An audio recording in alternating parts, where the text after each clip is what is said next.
Cyberspace, with its disembodied voices and ethereal avatars, seemed mystical from the start, its unearthly vastness a receptacle for America's spiritual yearnings and tropes. What better way, wrote Cal State philosopher Michael Heim in 1991, to emulate God's knowledge than to generate a virtual world constituted by bits of information? In 1999, the year Google moved from a Menlo Park garage to a Palo Alto office, the Yale computer scientist David Gelernter wrote a manifesto predicting the second coming of the computer, replete with gauzy images of cyber bodies drifting in the computational cosmos and beautifully laid out collections of information like immaculate giant gardens. The millenarian rhetoric swelled with the arrival of Web 2.0. Behold, proclaimed Wired in an August 2005 cover story, we are entering a new world powered not by God's grace, but by the web's electricity of participation. It would be a paradise of our own making, manufactured by users. History's databases would be erased, humankind rebooted. You and I are alive at this moment. That was a paragraph from Utopia is Creepy. It's a book written by a Silicon Valley blogger who completely opposes this monolithic thing that has become Google and Facebook and Apple. And it's interesting. It's a good book. He's sort of writing about the ramifications of letting these tech companies run wild with our privacy, among other things. Yeah, it sounds just like all the other foreshadowings about like the terrors of AI that we've heard about in pop culture, dating all the way back to like the Terminator movies, or even up to today with shows like Altered Carbon, which I've actually just started watching on Netflix. Great show, by the way. Show. Yeah, fantastic show. But that's just it. Is that we've been talking about for a long time now, especially we from the perspective of conservatives or the right in general, that the rising tech monopolies and social media monopolies have become that not only for the market in general, but especially for ideological freedoms. You have pretty much the major players here. You have Google with its subsidiary YouTube, you have Facebook, you have Twitter, you have Amazon, and those are the big five pretty much in terms of real, and Apple as well. Throw Apple in there as well for the App Store market, and pretty much all of these are universal. They share one big common trait in that they are opposed to conservative voices, to right-wing voices, and it's been going on for quite a while now. It's one of the last major bastions of the left in terms of having a monopoly on something, whereas their stranglehold on the media is crumbling, the Democratic Party is failing, the Hollywood left is starting to fall apart, but on the internet, social media, and technology in general, Silicon Valley, they still are very powerful and very influential and are very good at silencing conservative voices and mostly getting away with it. But over the last few weeks, there's been some interesting developments. The first of which we can go ahead and talk about is the Facebook data mining scandal with Cambridge Analytica, and I'm sure most of you have heard of it, with Facebook and essentially stealing personal information from millions of users, trying to blame it on this one polling company that had a role in Brexit, the 2014 midterms, and the election of Donald Trump. But it didn't really fly. Their attempted scapegoat didn't really stick, and everybody knows Facebook itself is to blame there. And Pedro, you were mentioning that an investigation is now being opened up into Facebook. You wanted to expand on that for us? Yeah, I only came across the article recently. It's on Quartz, and it's interesting. I guess Facebook got in trouble, or they didn't get in trouble. Well, actually, they did get in trouble. They just got out of it. Back in 2011, Facebook was doing some shady things with people's data, and they agreed to a consent decree with the Federal Trade Commission. Says that they essentially had agreed to not use people's data in ways that they would not consent to. And the FTC claimed that Facebook had engaged in, quote, unfair and deceptive practices by making public data that its users considered to be private, like they were selling private data that users would never have consented to Facebook selling, especially for what it was being, for its end users, whether it was Cambridge Analytica or hackers in Macedonia or whatever, But Facebook got out of trouble because they agreed to this consent decree, and they even said that we'll have an independent auditor who will, assure the FTC that we're going to stay in line and never do this again. But now the FTC is opening an investigation to figure out whether or not Facebook has violated that consent decree. So it's interesting because it could motivate the federal government to get involved, because what's at stake here is a lawsuit that could be worth a couple $1 billion, similar to what happened with Google and the European Union, which I think ended up costing the EU sued Google for similar reasons, and it ended up costing Google nearly $3 billion, which to Google really is just walking around money. It's nothing. They sit on that much money. Yeah, it's obscene.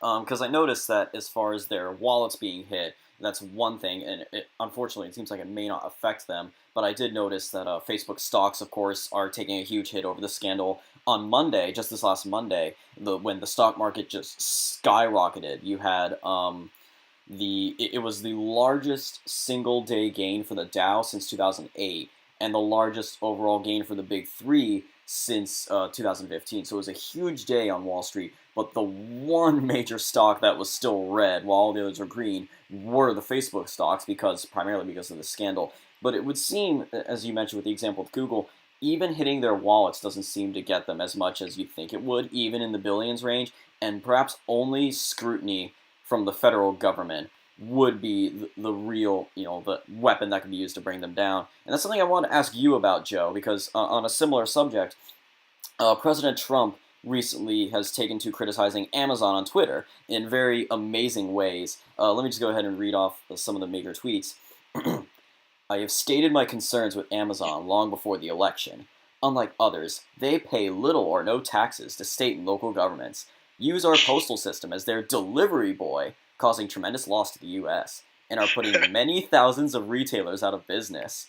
He then went on to say, in 2 tweets, while we are on the subject, it is reported that the U.S. Post Office will lose $1.50 on average for each package it delivers for Amazon. That amounts to billions of dollars. The failing NY Times reports that the size of the company's lobbying staff has ballooned, and that does not include the fake Washington Post, which is used as a lobbyist and should so register. If the PO increased its parcel rates, Amazon's shipping costs would rise by $2.6 billion.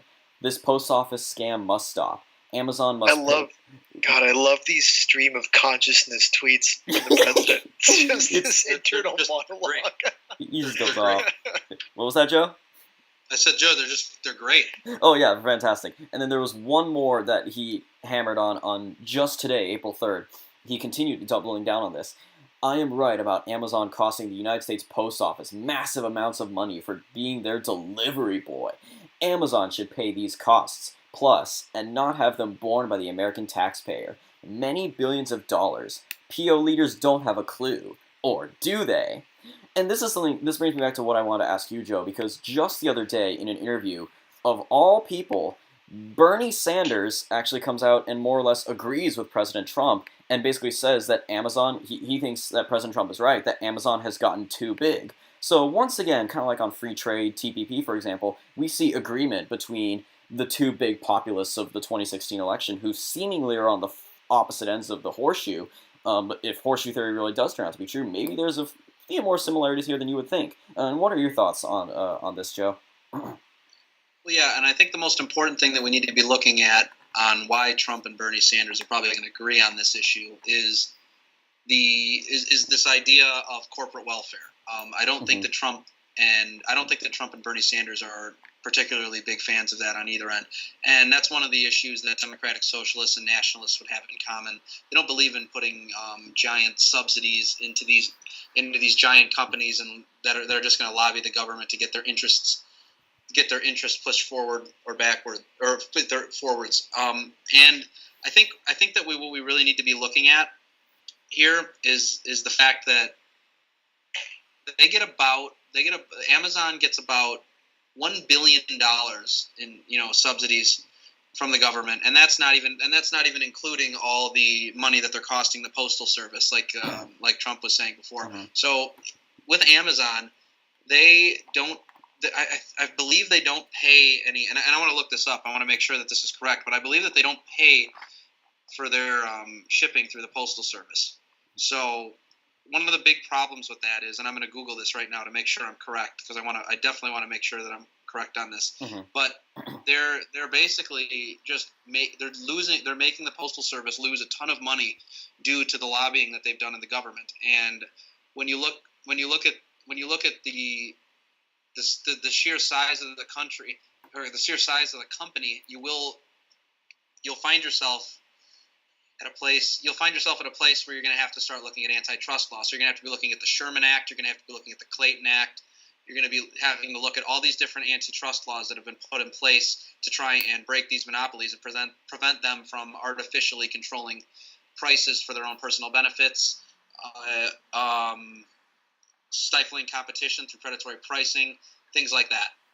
So just let me finish this Google search real quick. Yeah, go ahead. I'm going to reconfirm with you whether that.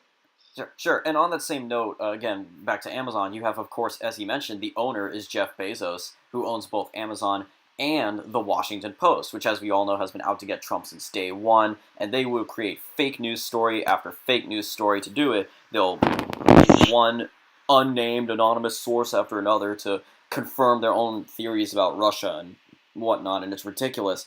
And even, again, to the ideological leanings, not just there with the fact that the same guy owns both of these. Even Amazon, remember that in the aftermath of the Charleston church shooting, Dylan Roof, that shooting, from that moment on, Amazon banned Confederate flag merchandise from their site. Like, you still, to this day, cannot buy Confederate flags on Amazon. I just think it's stupid, but they're able to get away with that because they have a monopoly. And when you look at these big ones, they all essentially have a monopoly on major key portions of the internet. You have Amazon essentially kind of owns the online market portion.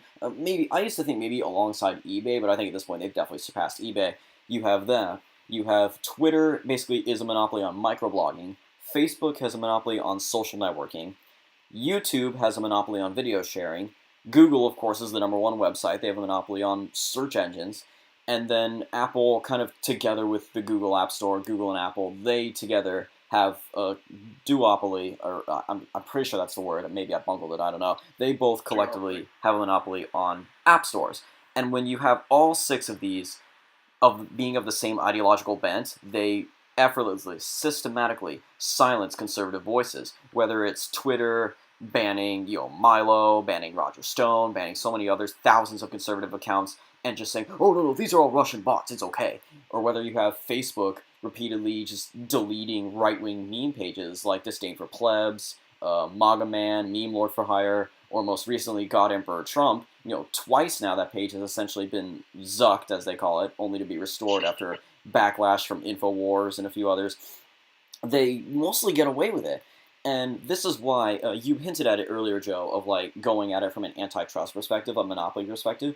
I personally think that is 100% the best course of action, because some people have hinted at, oh, how about we classify them as utilities and then have the government take over? And I'm like, no, that's even worse. That's decisively worse than the private market censoring conservative voices is giving the government the power to do that. I think just go for that anti-monopoly perspective and break them up. I personally think the solution would be Standard Oil type treatment and break them up based on region. But I don't know what other ideas people may throw. Well, that's one thing we can do. But I think the major bargaining chip that we have with these giant tech companies that are using their platforms to basically censor the public is to not to consider it a public utility, rather to threaten to cut their subsidies for doing so. Yeah. I mean, these companies, like I said, are getting billions of dollars from the federal government to run their companies. So the simple thing is like, okay, well, we're not going to pay you if you're not going to adhere to at least some sort of free speech standards. We understand that you guys are private companies, and we also understand that the people that are signing up for your websites, they're not reading the terms of service. Mm-hmm. They don't know what they're agreeing to. Right. And the purposeful fine print that they like to put in these contracts, the purposeful boredom and lengthiness of these terms of service contracts are not going to be read by the average consumer. That's why they're made that way. And we need to seriously consider whether we want our government to just allow that to continue happening and allow these private corporations who are either run by, it doesn't matter who they're run by, whether it's leftists, right-wing people, or whoever it may be. But right now it's run by leftists, and it's being used as a platform to basically censor the internet. And that's exactly what you see happening. It's exactly what you see happening it's happening 20 years ago in Google with the Chinese government. The only difference is the government's not doing it in this situation, but here we are winding up with the exact same result. So the question is what are we going to do? Create another internet? That doesn't make sense. Right.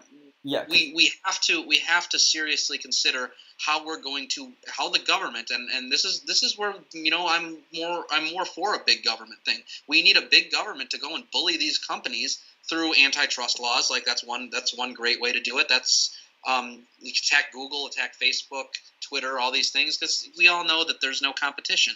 But Joe, there's competition. That's socialism. Oh, yeah, that's right. I guess I'm a communist now. See, Darn. I could have summed up this whole conversation when you asked what Bernie and Trump have in common. Obviously, it's because they're both communists. They're both communists. Let's wrap up the podcast.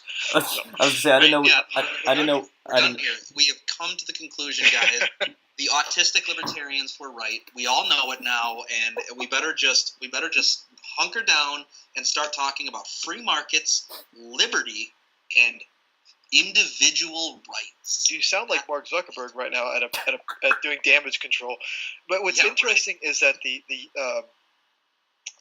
on free speech and the Constitution, the U.S. Supreme Court did rule that companies, corporations, private entities can amount to state actors in certain instances. Like, say, YouTube has a monopoly on video sharing. Video sharing, which is a form of speech, right? Mm-hmm. If YouTube has a monopoly on, we'll say, digital speech, then YouTube can be classified as a state actor, and at that point, the federal government can prohibit YouTube from infringing on free speech, which is interesting because. Do you know what law and case that is, by any chance? I'm just curious. I'd like to have that in my pocket. Which Supreme Court case? I have to figure out. No, just let me know afterwards. Definitely take a look at that, because that's the interesting thing. When it comes to this issue, there's always two major solutions people keep proposing. It's either go after them directly and force them to adhere to these to free speech, and of course that can be done a number of ways. You can get the government involved. You can just privately sue them. Like, for example, two big examples are you have the white nationalist Jared Taylor and the longtime Trump advisor Roger Stone. Both are individually suing Twitter over the fact that they have both been permanently banned. That was back in December or late 2017. And then you have Prager University, PragerU, suing YouTube and Google over 40 of their videos being censored by YouTube. And I think that one obviously is the bigger lawsuit. Obviously, a lot of people aren't focusing on the Taylor and Stone lawsuits, but definitely the PragerU lawsuit is a high-level one and will set a serious precedent for how these major tech monopolies go forward.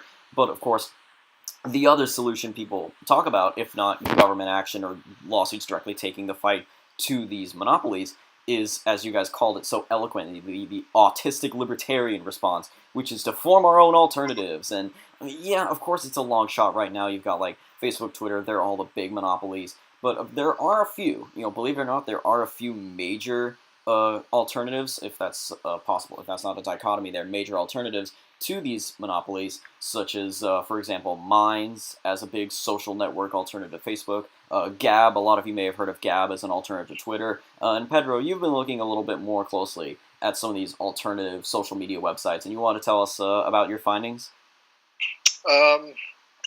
Minds is pretty cool. I dig the aesthetic. It's still definitely under construction. Yeah. It's interesting. It's kind of like if Twitter and Facebook had a baby. But also included elements of YouTube in it, as you said? Yeah. Like I said, it's one thing that's consistent across all these Facebook alternatives is that they're trying to sort of incorporate all these different brands, like especially Vero. Vero is another alternative to Facebook, which it's also very interesting. Vero has, they market themselves on this slogan of true social, and their spiel is that they have a system that actually measures your social media use, Hmm. and they do that to sort of shame you into using social media less. Like, look, Yeah. you've spent, 24 hours of this day on social media. Knock it off. No, Oh my God, that's no. great. But what's interesting about Vero is that it's with Vero you can share music, you can share links. Like those things are integrated where it's like if I wanted to share a song, I could search the song and Vero would upload it for me. It's really interesting. That's one thing that's consistent across all these alternatives, maybe except for Gab. Gab definitely just kind of seems like a Twitter alternative, but at least Minds and Vero, they definitely try to incorporate aspects of like Snapchat, Facebook, and YouTube. That's interesting. And Yeah. Instagram. Yeah, it is really interesting. Minds has a feature dedicated to blogging, so you can have sort of like status updates, but then there's also like a subsection specifically for blog posts. Doesn't So mi- oh, I so was- it's kind of like it's like a little bit of Patreon mixed in there. Yeah, because I saw that too. They also mentioned like if your posts reach a certain number of like a certain level of engagement, you can get paid in like cryptocurrencies or something like that. Or Yeah, like people can wire you crypto or just cash, like through like a or just you know, get like I a was gonna say I would credit not card. do Yeah. crypto. Or what's interesting is you can say like upload content and then attach a value number to like a value to it. So like if people want to view your content, um, they have to pay a certain amount. They have to wire you a certain amount of currency, whether it's crypto or something else. Um, so it's interesting. I like Minds. It's definitely it seems to be coming along. Uh-huh. It's even since I've been using it in the last few months. It's already I've seen some developmental progress, and I like it. I think they've got a good thing there. I just don't know if it's going to be the Facebook killer. Right. Yeah. 'Cause I- Vero is also kind of weird too because I really like Vero, but like I said, it's a weird it's like an Instagram, Snapchat, Facebook baby that I don't know what kind of a part of the market it's going to carve out. But there's alternatives out there. But the problem is Facebook just dominates. Facebook dominates the market because of its advertising. Because so many people use it that it's the biggest, I guess, appeal. And it's funny because what's Sanders? Her last name, I think Sheryl Sanders. She's like the COO of Facebook. Mhm. She came out and said after this whole like Cambridge Analytica scandal that she said we don't think that this is going to affect our way of operating our company Of course not. in the long term. Basically saying like we're going to keep making tons of money on advertising because that's what's in demand. And the date, and this plays into why Facebook is such a juggernaut. To date, the only company that has made good on its threats on posturing against Facebook in light of Cambridge Analytica is Mozilla, which is a nonprofit. Right. So it shows that despite all this posturing and all the like the co-founder of WhatsApp said delete. He's part of the delete Facebook bandwagon. Yeah. People aren't really putting their money where their mouth is, and it's because there's still a lot of money to be made on Facebook's advertising because it's really effective. They've made it into a science, Mhm. So Yeah. I think that's what's going to be hard about really killing Facebook is the amount of money that's invested in it from these huge players, not just from individuals like you and I, but from these other tech titans. Advertising platforms. That's where the money is. Right. So Because, basically. Oh, sorry. Go ahead. I was just going to say that's what's distinct about basically all the alternatives to Facebook from Minds to Vero. Vero's one of their pillars of their company is they will never sell your data for advertising, and Nice. they will never advertise to you. And I think Minds is also like that. Minds is 100% community powered, open source, not open source, but it's community powered. And I think they've also made a pledge to never sell your data and to never advertise to you. And which is, I mean, that's great for the privacy conscious individual, but that's also why Facebook is going to be around for a long time. Right. And these other alternatives, in addition to pledging privacy, they also pledge themselves to being dedicated to true free speech and not free speech and not censoring people. But that, as you've mentioned to me before in private, Pedro, that has led to a few problems with Gab. I remember looking at it as like a major Twitter alternative, but you said I don't use Gab too often. I don't know if either of you guys use Gab more often than I do, but Pedro, you've said Gab actually is it kind of everything the left says it is. No, not necessarily.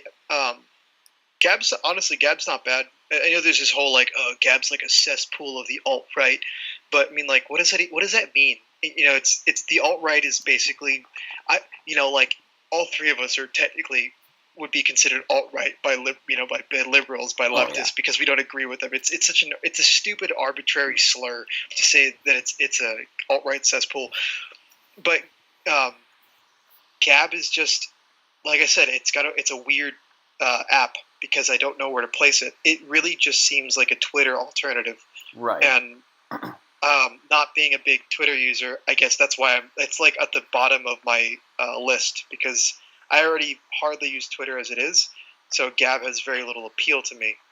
Okay, so it's just a matter of personal taste then. Joe, do you Right. use Gab? I've been on it like twice. I do have an account, but I don't like learning new interfaces for social media. Sure. And just the sheer convenience of Facebook. Like, I can comment as long as I want. I can do all sorts of things. But one of the alternatives that I noticed that you guys didn't bring up that was interesting was after the mass amounts of bans from YouTube by gun demonstration videos, that they actually went on to Pornhub. I saw that. Oh my. That's actually where they started bringing their videos. Now, I thought that was a joke. That's actually a thing. No, Oh, they're. I'm guessing they're up there. I mean, I don't know. I don't go on Pornhub. Wow, that's as American as it gets, right there. Well, here's the thing. Pornhub's already. Joe's alternative to Facebook is Pornhub. Pornhub. Let the record show that. Look, dude. Honestly, Listen, think about. You know we're recording, right, Joe? What if we doing a hostile takeover of Pornhub and making it a legitimate website that no longer has a focus on porn? Oh my Wouldn't that be good? Well, you'd have to change the name. No, that wouldn't. Yeah, why? Just say like, oh, remember when it was about porn? No, it's about That guns. would be the greatest victory for the right in 100 years. Oh my god. Anyways, so going into that further though is that you can look at it as like a platform. You can look at it as a platform that obviously does not have any standards, any restrictions on speech, basically anything, because obviously it's freaking Pornhub, and it's already got money, it's already got advertising, it's already got everything that it needs to be self-sustaining, and it's huge. It's probably bigger than Facebook. It probably is. That's the ultimate red pill right there. That Pornhub is what's going to kill Facebook. I think that is too much lateral thinking, Joe. That's not going to work. Oh my god. I mean, look, I know it's a very high-minded aspiration. It's also not that's the word I'm going to use. It's high-minded aspiration. That's a good choice of words. Just go for the classic phrase, man. Desperate times, right? Desperate times call for a desperate measure. Look. Jesus befriended a whore. Oh my god. Let's be the right.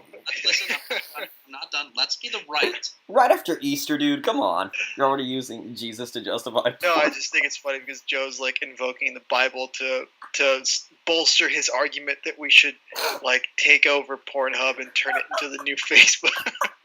No, not the new Facebook, but like a YouTube where right wingers can say what they want without having to worry about getting banned.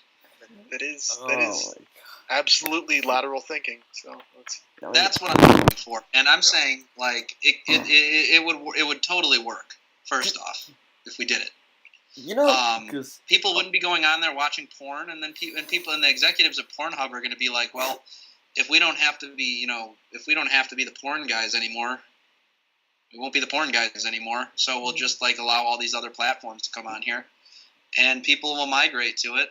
I'm sure it's in most people's search history in the United States. Let's be honest. Oh man. And anyways, I think that a takeover of something that big would just be huge. It would be a huge victory.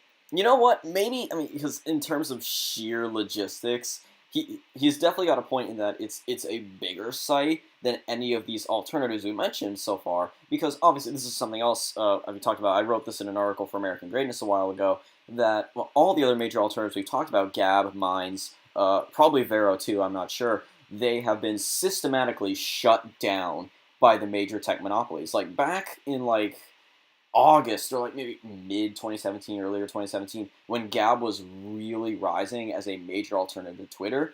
Twitter, Facebook, and Google all teamed up for what the editor at American Greatness came up with as I was writing that article. She helped like coin this new term, blitz smear. It was just a full-on blitzkrieg smear campaign against Gab. They removed Google and Apple both removed Gab from their app stores, and Twitter and Facebook engaged in the all-out smear campaign, saying, "Oh, well, this is that's a violation of antitrust law." Exactly, yeah, just all-out smearing of Gab. That should be like talked about more, right? Because that violates I believe that violates the Clayton Act and it violates the Sherman Act. What's funny is that when that actually became a topic of discussion was that this is we're getting into that territory, into the territory of digital trusts. Mm-hmm. And that created a divide. I think Tucker Carlson said something on Tucker Carlson tonight about how sort of parroting or echoing Bill Gates, who said that these companies are, based on how they're behaving, they're going to force the federal government to do something, to regard them as trusts and to act based on that.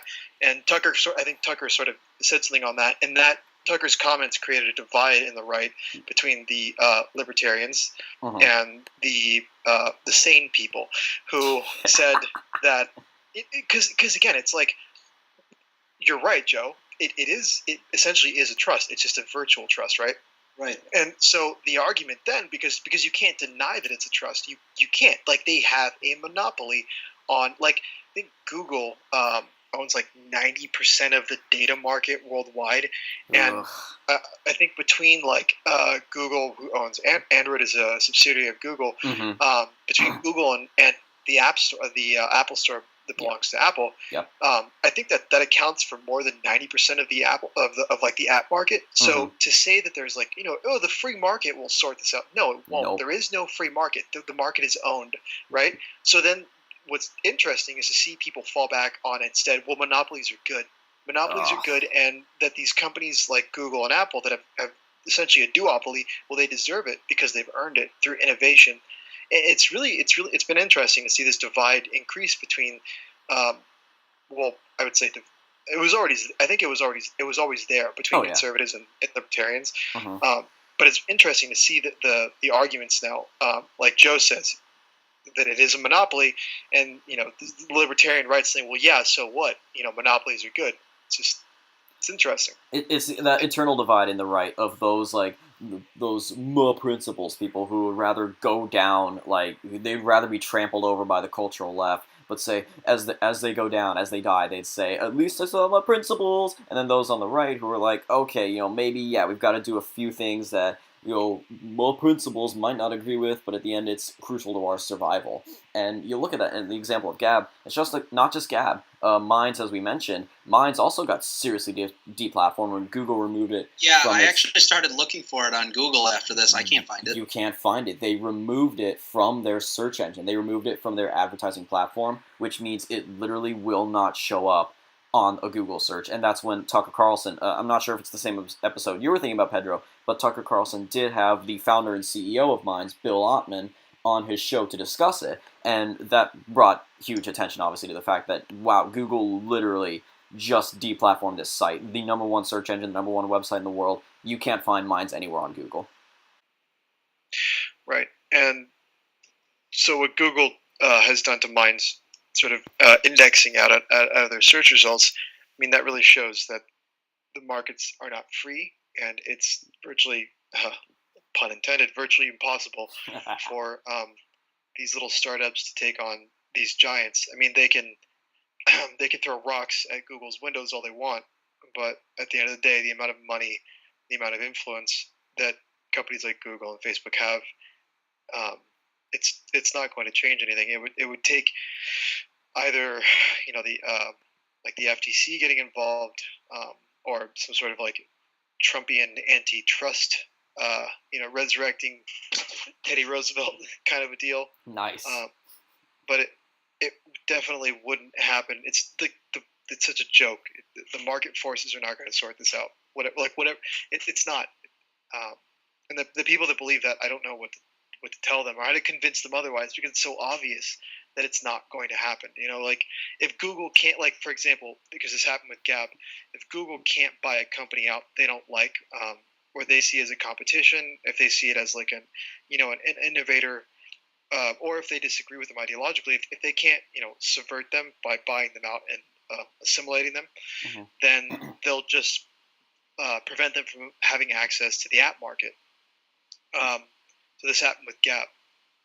Gab was founded by people who were sick of Google, sick of this censorship, right? And they got going, they got their website going, and then when it came time to deploy an app, I want to think that Google eventually caved after sustained pressure, but I know that there's still no Gab app on the app market. That's a huge thing. Yeah. Because if they can't get access to the app market, well then that's the majority of people who use these social media outlets. They use them on their phones. So if like a competitor gets blocked out like Gab did from the app market, whether it's on Google or Android or the iOS store, then they're screwed. They're dead in the water. They're going to founder, and they're going to just sort of be forgotten. And that's kind of what happened to Gab. I mean, Gab is, I guess they're doing a little bit better, but they're still definitely not getting any traction. And it's kind of what happened to Minds when Google just made them disappear. So, Gab has been like steadily rising since like mid 2017. Like their Alexa ranking is slowly increasing both in the U.S. and worldwide. Minds still has a higher Alexa ranking both in the U.S. and worldwide than Gab does, but they've been steadily decreasing. They're both in like the top 14,000, I think, worldwide, and the top like 5,000 in the U.S. But Minds has been decreasing consistently since, as you mentioned, since Google, removed them, which makes sense. Do you know obviously. Why? Why? Oh, because that makes sense. Exactly. I mean this is all. See, my thing is it's all irrelevant. I mean, like it's growing great. Like, is it Twitter? No, it's never going to be Twitter. It's never going to be Twitter. It's never going to be Twitter. Minds is never going to be Facebook. I mean, we have to look at more feasible alternatives. This whole idea of this libertarian solution, where we're just going to create our own that's going to be super successful, is ridiculous. It's unfeasible, and it's not going to happen because you got to understand that the search engines are what drives the market. That's what drives the digital market. When you only have one person driving the digital market on who can and can't see what's on there, then you have a private company acting as a state actor. You have them censoring people. You have them censoring beliefs that they don't like. And at this point, they're acting more like a governing body to a business of public accommodation than they are a company that's trying to sell as many products as they can and make as much money as they can. Because now they're actually fighting for a social cause. It's ridiculous. Yeah. I've never heard of anything like this in my life. It's almost anti-cap. It's seriously, this whole tech conglomerate is a giant crime against what capitalism is really supposed to be about. It's supposed to be about competition. It's supposed to be about doing what you can, working in your self-interest to make money. These people are actually going against their self-interest right now, which would be to make more money, and shifting their self-interest to this intangible social good that they're trying to strive for. And like this isn't how the system is supposed to work. So as conservatives, as the right, as whatever we want to call ourselves, because I know the terms are kind of all over the place now. We have to ask ourselves if it's appropriate to break these people up for these reasons. If we don't, we're gonna be winding up in a situation where the right's gonna have absolutely no platform outside of spoken word, written, things like that. Now we're gonna go back to the Stone Age while the left has the entire internet. That's ridiculous. I'm sorry. We need to move forward. We need to be able to say these companies are not acting as companies. They're not acting capitalist anymore. Yeah, you violated antitrust law. Yeah, you're gonna lose your subsidies if you don't protect free speech. That's it. I'm sorry. Exactly. It's like what the president threatened to UC Berkeley and other public universities around the country in the wake of the Milo riots. If these public taxpayer-funded entities will not support free speech rights for the users, for the people there, then they should lose their subsidies. Because this is the interesting thing. This is unlike any other case of monopolies in U.S. history. This isn't like Standard Oil. This isn't like J.D. Rockefeller. because last I Right. checked, J.D. Rockefeller was not controlling the major platform for people to express their free speech. This Right. is it's not just another market monopoly, it's an ideological monopoly, and the internet Right. is becoming more powerful than ever. Generation Z Right. is the first generation in history to be raised 1,000% entirely on the internet. These are kids who were born after 9/11. They are raised on the internet, and all they know about pop culture is meme culture. The internet is a major player in all of this, and especially in 2016, we can't deny. This is one thing the left and the right can agree on. Social media played a major role in 2016, and it will play Oh, a yeah. huge role in 2020. Why do you think President Trump announced that the guy who's going to be his general campaign manager for 2020 is Brad Parscale, the guy who ran the social media wing of the Trump 2016 campaign? Social media is a huge, huge deal. And that is why, in regards to this, the handling it as a monopoly, that's the only real alternative that makes sense, honestly. Because as long as they continue to suppress these other alternatives, It's more than a monopoly. It's more than a monopoly. Like I'll Mhm. agree with the libertarians that I'll agree with the libertarian that like when Standard Oil was in power, that gas prices were still low. They still kept them low because Mhm. obviously there's a willingness to pay part of this. There's a willingness to pay aspect to it that means that if people aren't willing to pay that much, they're not going to pay for it.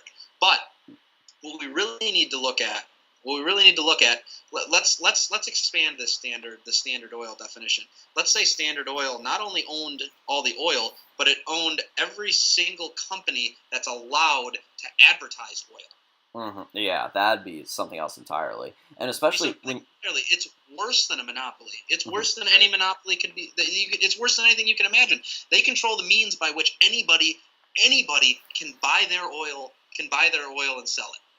So They let's say also control they the dominated it. They own every gas station. They own every lantern company. They own every this, that, and the other. They can't do anything. It can't be sold. They own every grocery store too that can sell oil. yeah, They own everything that can sell oil. Well- That's what we have right now with Google, YouTube, and and they Facebook. also control like not just oil, not something like a vital resource, but they also control essentially discussion, like their monopoly into like a Information. right their monopoly over a resource, which in this case for the Google and stuff is Facebook is information, Mhm. and so they control that, but then they also use that control to push their corporate ideology. So it would be like Standard pushing their ideology while controlling oil, Right. like the You production of can't oil. buy oil if you like FDR. Right. Makes- Yeah. yeah, And that's the connection people are making. And I've heard that argument too. Is this is no different from Standard Oil's monopoly, and that's the argument is that I the disagree. Way worse. prices Way worse. right. And that's it. Well, that's what people will default to is like you said, Standard kept prices down, and so monopolies aren't inherently bad, right? But then they don't make that connection. No, this is not like Standard Oil. This is completely different, and it's much more dangerous because it's not just a monopoly. It's essentially an ideological monopoly. Mhm. They're not just controlling like the means of something. They're also using that control to push their ideology on people, and then Right, they've transcended capitalism. That's the point. They've transcended capitalism and are ascribing their social goals to be their self-interest as opposed to profit. and this is the triumph of the beta male. Beta uprising. this is where this is where it also comes into a matter of where do you draw the line, because these days, especially like libertarians and more principled people on the right will say, oh, to be a good capitalist you can't criticize capitalism ever. And in my humble opinion, I was mentioning this to you, Joe, the other day, like you can be you can support capitalism and still call out crony capitalism. Like I'm pretty sure most decent people don't support crony capitalism, which is what this is.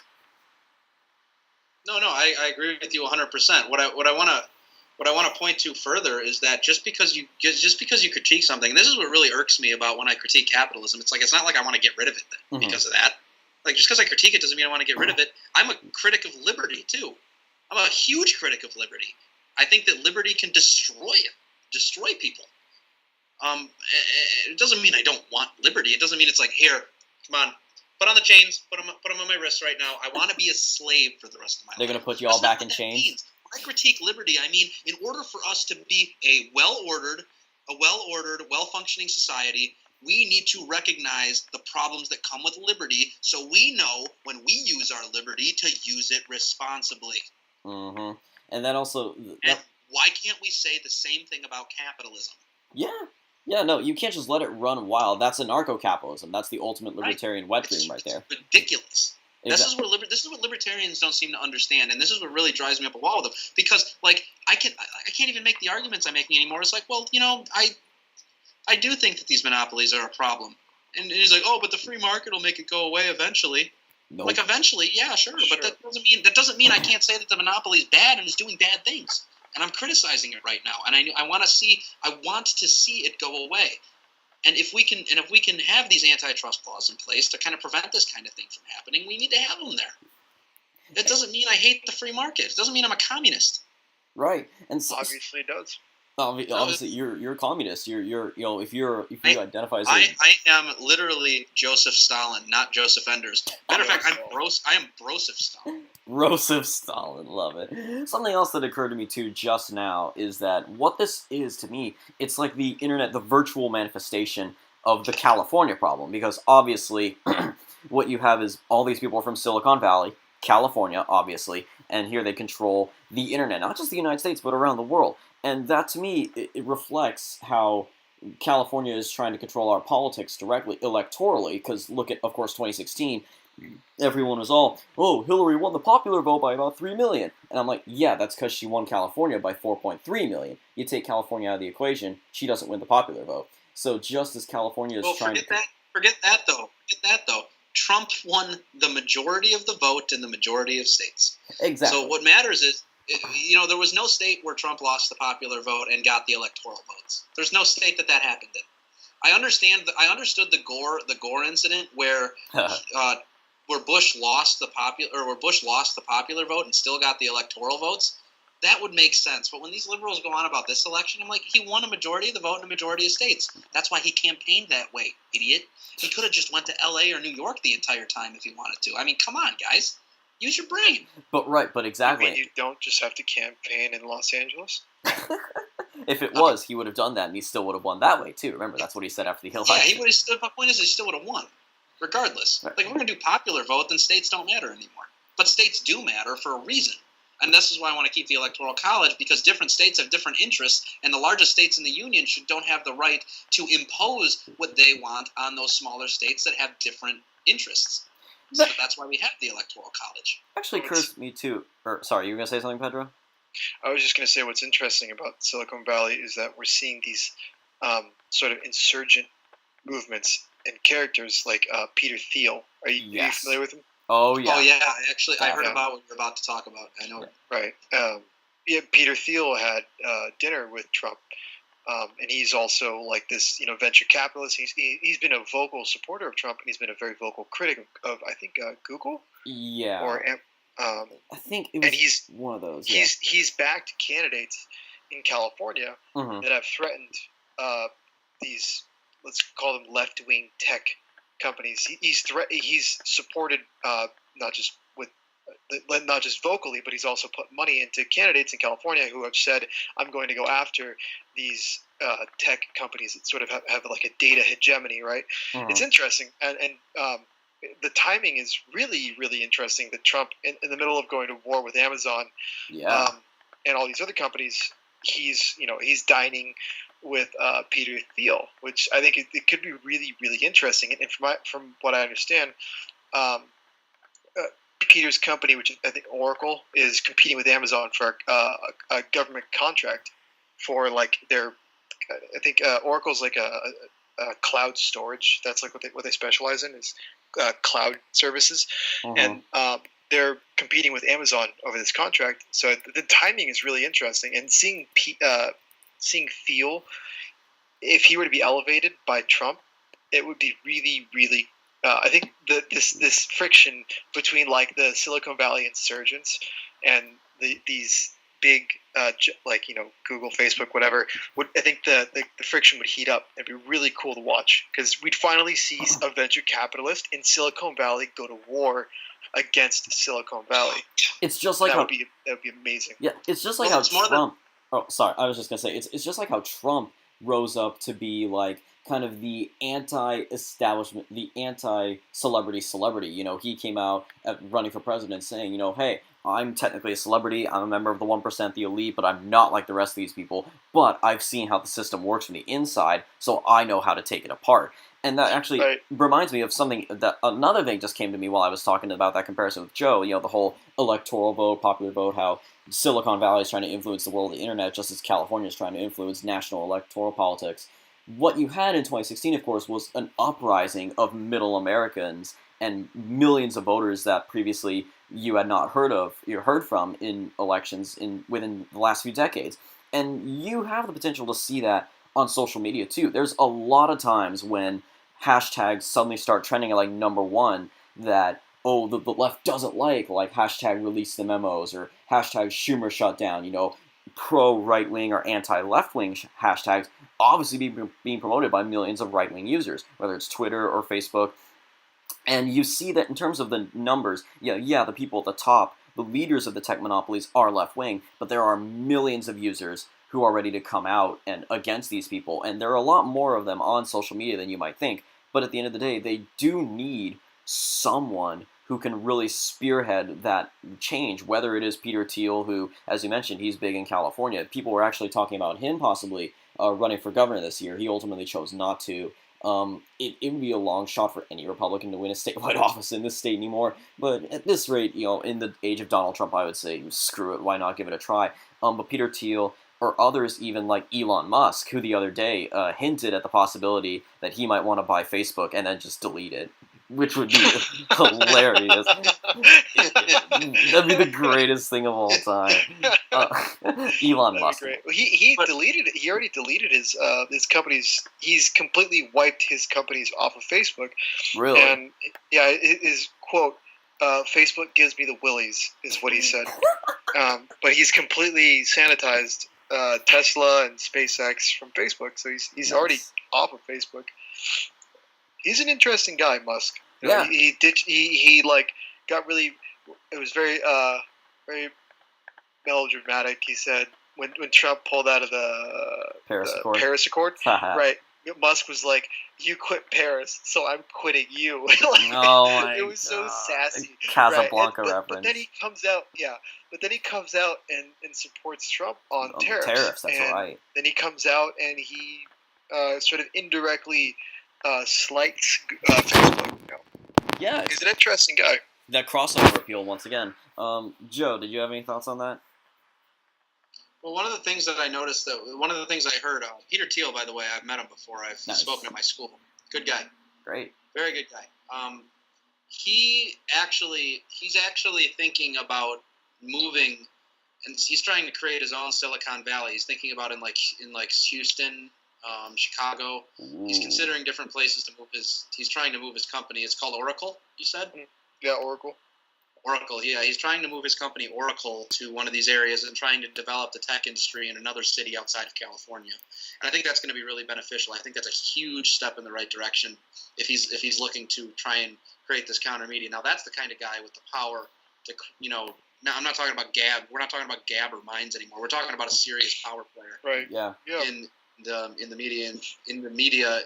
social media, the tech industry. There we go. He's worth $2.5 billion, so yeah, he's definitely way up there. He's in the tech industry, and he can put a lot of money into enticing these people to move to more conservative areas, where obviously the people applying for the jobs are going to be what?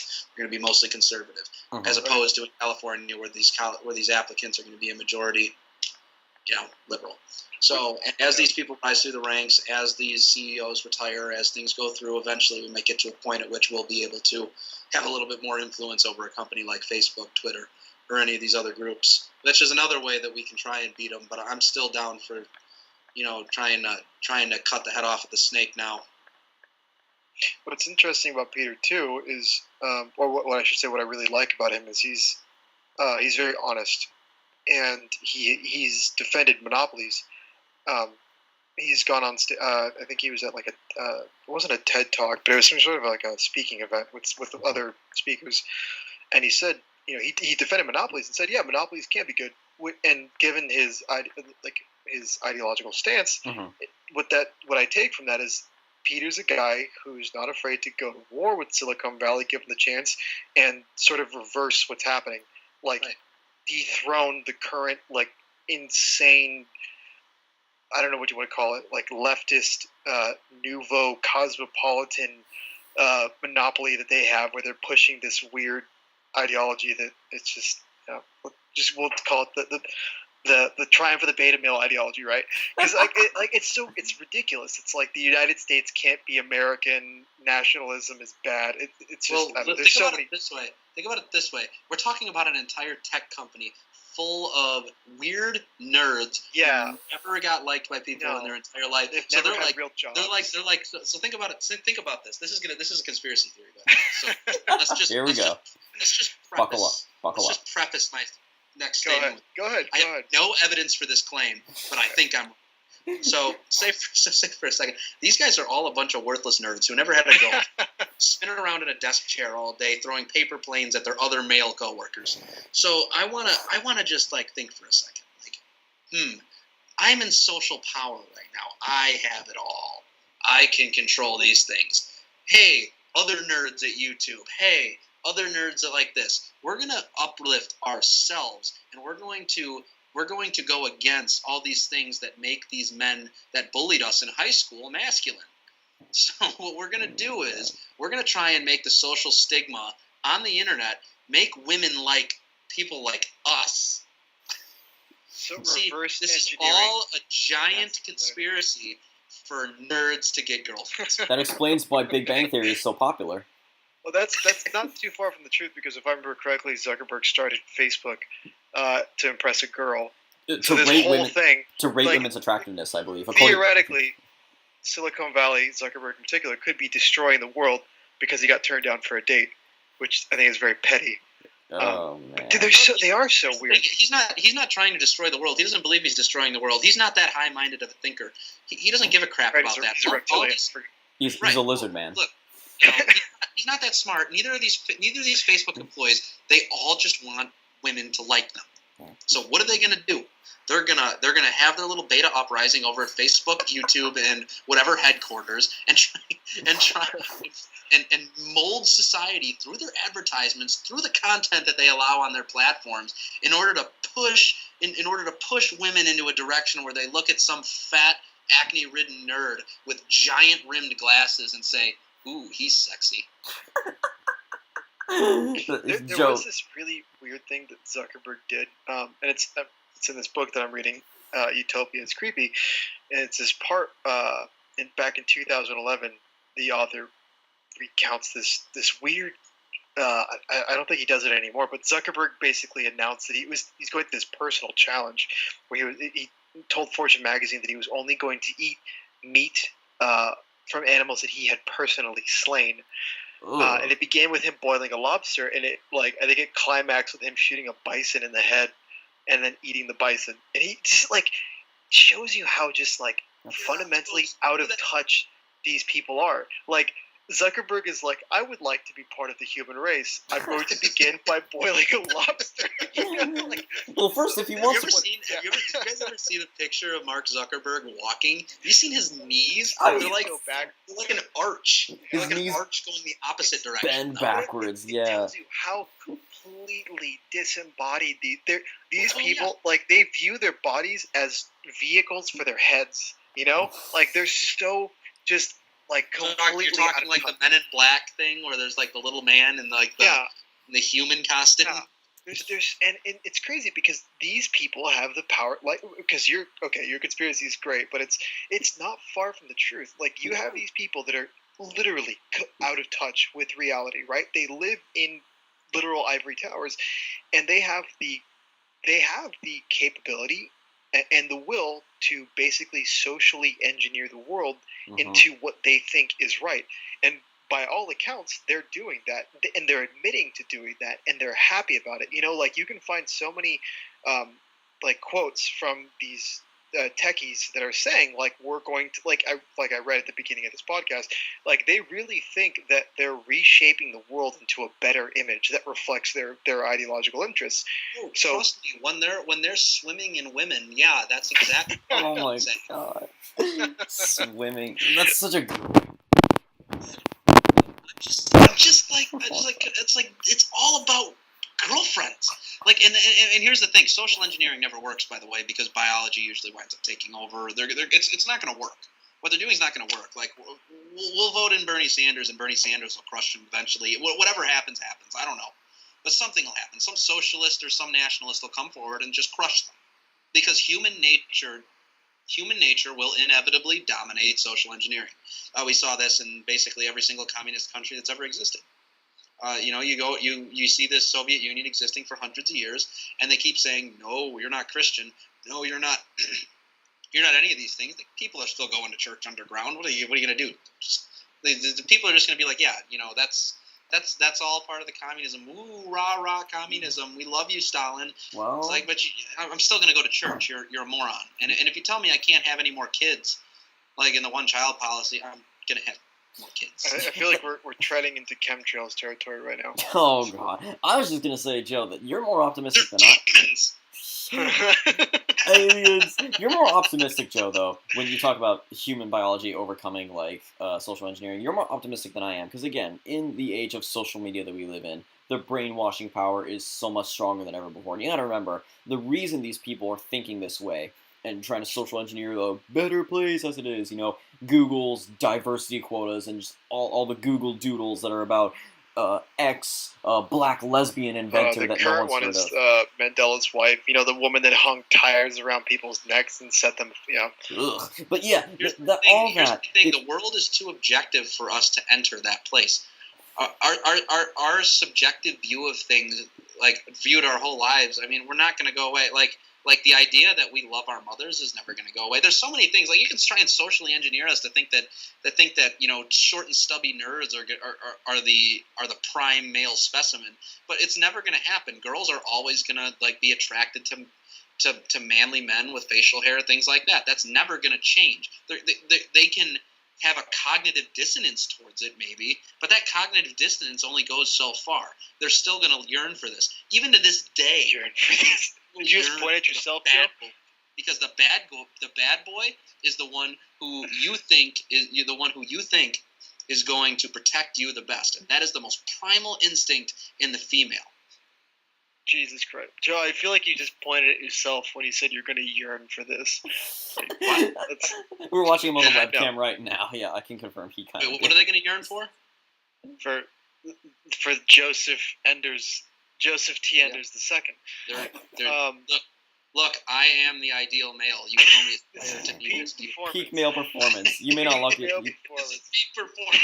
Oh my God, we've gotten to that there. I think I agree, but I think that this whole social engineering, because you can laugh about it being a conspiracy all you want, but it's admitted they want to do this. They want to use social media to change the way people think.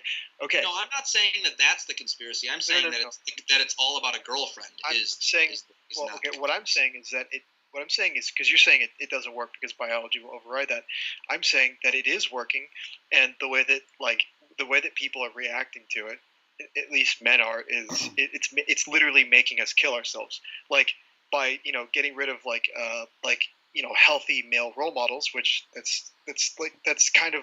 Oh, I'm not saying it won't work temporarily. I'm saying it's not working at all. I'm saying that it's I guess it's achieving its ends, but it's there's the ramifications, the consequences of this whole meat campaign against the let's call it the Russell Kirk called it the universal order, right? That there's an established order of things, and by trying to get rid of that, which is what these Zuckerberg type people are doing, it's literally making people miserable. There's study after study after study after study that shows that people who spend tons of time on Facebook are more prone to addiction, depression, suicide, to just all these different forms of misery. So it's it is work. It is having an effect, not the effect they want it to, but it's definitely social engineering is taking a toll on people. Yeah. It's really interesting. That's something that people aren't talking about. I agree with you on that. I agree with you. It is totally. It's totally happening. Especially among men, it's hitting men the hardest. I think white men in the United States are the highest rate of suicide. They also have one of the highest rates of addiction. They have some of the highest rates of depression. It's social engineering is working. It's just working horribly. Like you're making people kill themselves, because they're and seeking. that's something that we're not talking about yet. Mhm. Right, but we have this, but they've still created this image. They've still created this image in our head that these like I said, that these nerdy, skinny, lame guys are the ideal. Like, look at male models now, dude. They got deep blue eyes, a nice chiseled face, and then their arms are about this Oh my god. consistency as a pixie stick. Pixie st- I love pixie sticks as a kid, man. Okay, all right. I think we've gone off the beaten trail. Now. Yeah. I just want, if we do want to wrap this up, let's just go ahead and give each of our verdicts on the social media question of what to do with these people. Do we go the autistic libertarian route? Do we rely on government to help us out? Or do we do both? I personally, at this point, I'm leaning towards, at this point, some serious government action is going to be what it takes, because as Pedro pointed out, multi-billion-dollar lawsuits don't work against Google, and they haven't worked against Facebook, so only trust fund type action, breaking them up, is going to work. And when that happens, then we can turn to alternatives like Minds, Vero, Gab, and others. What do you guys think? Do you agree with that, or do you think only one or the other is probably going to be better? Joe, go ahead. Yeah, no, I agree with you. I think that we're going to have to look into trust busting. We're going to have to look into first off, legally defining a digital trust. I think that's really important, and putting that at least in our in the jurisprudence. So, the other thing that we need to focus on is how they are having an effect on the market and how much of the market they control. I think that that's a big marketing thing. We can spread the word on that out there, which is ironically going to be hard to do considering they're censoring people to do that. Yeah. But whatever, we can call our congressman. I mean, like, we can make this an issue. We can make this an issue with them, and they're not just going to yell free market and then just vote against it unless they're getting money from these people. What we need to focus on, though, overall is busting these people. And I perfectly support, I 100% support government intervention in this specific issue, because, like I said, it's no longer being used for the purposes of a company. It's rather being used for the purposes of social engineering and social control. And that is the act of a state, not the act of a company. The company has no right to compel the American people to think a certain way. Pedro? Yeah, I agree. I think it's either going to be right-wing death squads, or I'm just kidding, or trust busting. There's not going to be any easy way out of this. So we can either accept being consigned to our fate, which would be mean oblivion. At the current trajectory that social media is going, conservatives are going to be pushed into extinction in terms ideologically and speech wise, or we can I guess get the do the nasty thing and get the federal government involved. But what's going to be interesting, I think, is seeing how these, I don't even want to call them right wing. I don't consider people like Peter Thiel right wing. I just consider them patriots. They're people that say what Silicon Valley is doing is wrong. We need to do something about it, and they're willing to work. Right, and they're willing to work with the federal government to fight back against people whose ideology is absolutely antithetical to Americanism. So that's why I'm hesitant to call Peter a right wing or a conservative. He's just a guy that wants to put America first and is willing to work with the federal government to do that. So I think that's I agree with Joe that federal intervention is probably going to be inevitable, and I'm really looking forward to seeing how guys like Peter and maybe even Elon Musk will get their hands in there. Exactly, working from the free market side, and then again with President Trump recently addressing it on Twitter, and again finding support for this from all people finding support from Bernie Sanders, and just show how widespread, how bipartisan the reaction. That's really cool. I think it's exciting. I just hope that he doesn't get distracted from other issues like immigration is really we're on the brink of a a Cold War with Mexico. At this point, But yeah, I invasion. hope he doesn't get sidetracked. We got to bring this up before we end. Come on, guys. We got to talk about the army of Mexicans storming. That's for another They're day because Central Americans. we're already at over an hour long. That's definitely a topic for another day. Don't worry, Joe. We'll get to that next time. Yeah, that's good. I'm looking forward to talking about the horde that is traveling toward the United States at a record pace. Yeah, but until then, let's just hope that President Trump revives the spirit of Teddy Roosevelt and brings back some American muscles to break up those trust funds. So, with that said, I think that's all the time we have left for right now, and we'll see you guys in the next episode. All right, see you later. Thanks for having me.